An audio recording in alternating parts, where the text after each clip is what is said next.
Au beau milieu d'un hôtel de luxe, en maillot de bain, des vacanciers inquiets.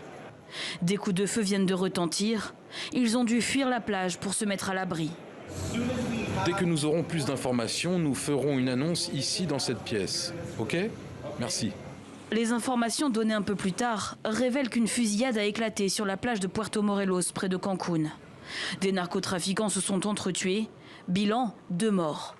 La garde nationale a été déployée devant l'hôtel qui a été évacué.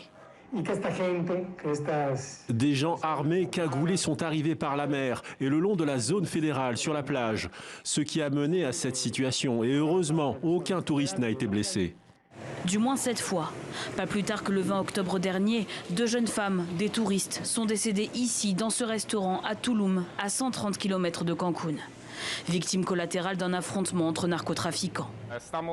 Nous logeons dans un Airbnb très proche d'ici, à seulement un pâté de maison. Donc nous sommes très surpris, c'est effrayant.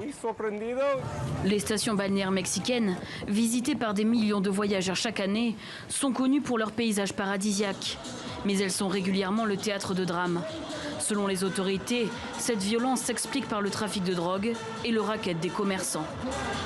Il y a des dommages collatéraux qui touchent d'autres personnes qui n'ont rien à voir avec cette affaire. C'est un travail d'équipe qui doit être fait pour combattre ce type de violence à Tulum.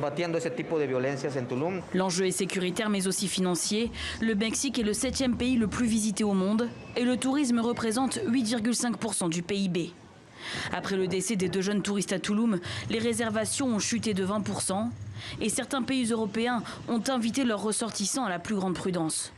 En 2020, plus de 36 000 homicides ont été recensés au Mexique.